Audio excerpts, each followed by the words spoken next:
last week to North Korea later on in today's broadcast. Thanks, Margaret. Joining us from Miami this morning is Florida Republican Senator Marco Rubio. Good Memorial Day weekend to you, Senator. Thank you. President Trump says it looks good for that June 12th summit with Kim Jong-un. Should it go ahead?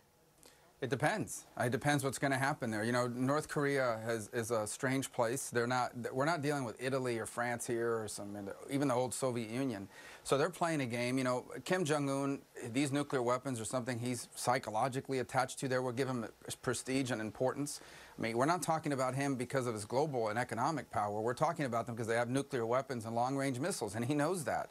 And so for him to give that up is going to be very difficult. So my suspicion remains that he is going to try to get as much sanctions relief as possible without having to give up his weapons.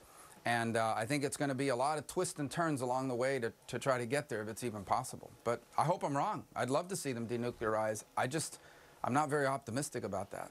You've been vocal about what you think is China outmaneuvering the U.S. on trade, on North Korea as well. You've raised your concerns. But specifically, I want to ask you about this deal with Chinese telecom company ZTE. You've been leading the charge against it. President Trump says he's got a deal in place to help save this company that's been accused of being a national security threat to the United States.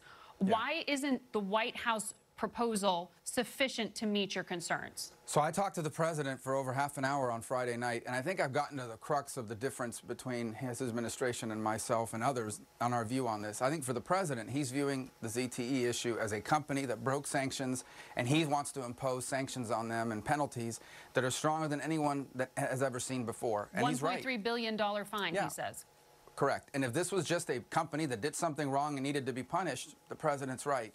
The difference is I don't view this just as a ZTE issue. I view it in the broader context of China that is trying to overtake the United States. They do it by deboing our intellectual property. They steal all of our stuff, as I said, and then there has to be consequences for that. And the only thing China is going to respond to is consequential actions over a sustained period of time, and putting a company like ZTE out of business is the kind of consequential action that China will finally see that we are taking this stuff seriously.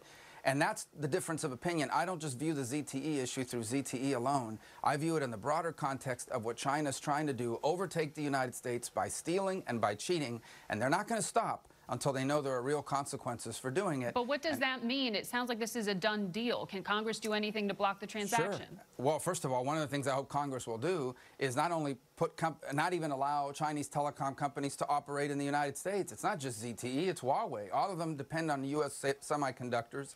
None of these companies should be operating in this country. None of them. They are used for espionage. They are part of the supply chain, whether it's routers or anything else. They embed stuff in there that could be used to spy against us, not just for national security. That's how they steal corporate secrets. That's how they transfer technology. If they can't force you to do it through a business deal, they steal it from you. And all of a sudden, they can do what we can do, but they didn't spend any money to innovate it, and then they can surpass us. And we're not going to let that happen through theft, or we shouldn't. And that's why we shouldn't have any Chinese telecom companies operating in the U.S. The president going to sign that bill you propose?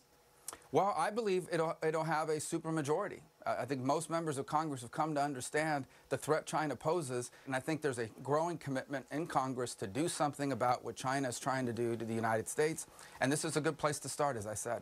And I think we'll have a supermajority to do it. Senator, you have the president's ear on Venezuela policy. We know overnight you saw the release of this American after being held for 2 years in a Venezuelan prison. It was a positive moment in what has been a really difficult week between our two countries. Is there an opportunity here?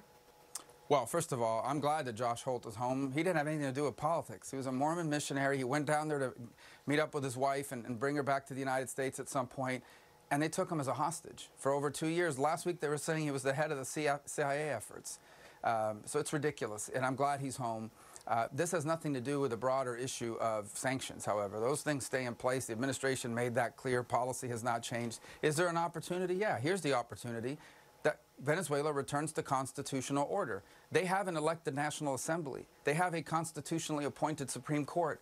Both of those entities are not allowed to operate by the dictatorship. Those need to be, we need to recognize them. Those things need to be put back in place. There needs to be free and fair and internationally supervised elections. Our sanctions are built on that. And when that happens, the sanctions go away. Until that happens, the sanctions remain and will actually increase. Senator, the president tweeted yesterday that he thinks it is a quote-unquote horrible law to separate illegal immigrants from their children when they cross the border into the U.S. Do you agree it's a horrible law? To separate, I'm sorry, the illegal people, right. Parents from their children, to transfer custody when they cross illegally. Well, ultimately, when somebody, a couple things need to happen. Number one is we have a problem and it needs to be dealt with. The ideal scenario is that families be kept together and returned expeditiously back to their country of origin. We sympathize with people that are coming here. America is the most generous country in the world, and ideally, you wouldn't put people through additional trauma once they came into the United States. Will you try to change that law?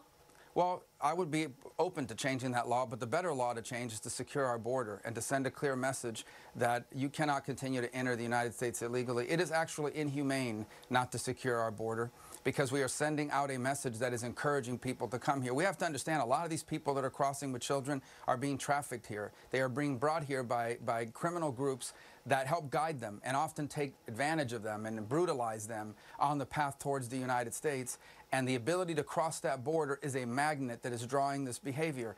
You said on Senate Intelligence, Senator, the president insists that there was an FBI spy in his campaign. Ultimately, is it the job of the campaign to police its own staff? And did you see any evidence here that there was a quote-unquote spy or informant embedded? So let me say this very clearly. If there was someone in that campaign, the FBI or any government agency, there to spy on the campaign, we want to know about that, and that person should be prosecuted, and those efforts should be revealed. But no evidence so far of that? Well, I haven't seen any yet, but maybe there is. And if there's there, we'll find it, and we want to know about it.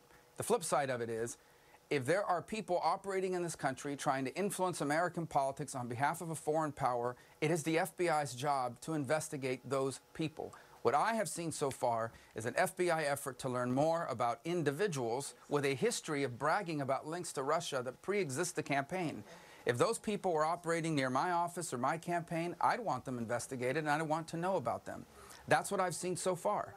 If it turns out to be something different, we want to know about it. But it is the FBI's job to investigate counterintelligence, and if there are people out there with a known history potential links to a foreign power, and they are operating in the orbit of any political campaign or any political office, it is the FBI's job to look at them and find out what they're up to. And so far, that appears to be what happened. If something different happened, we all want to know about that.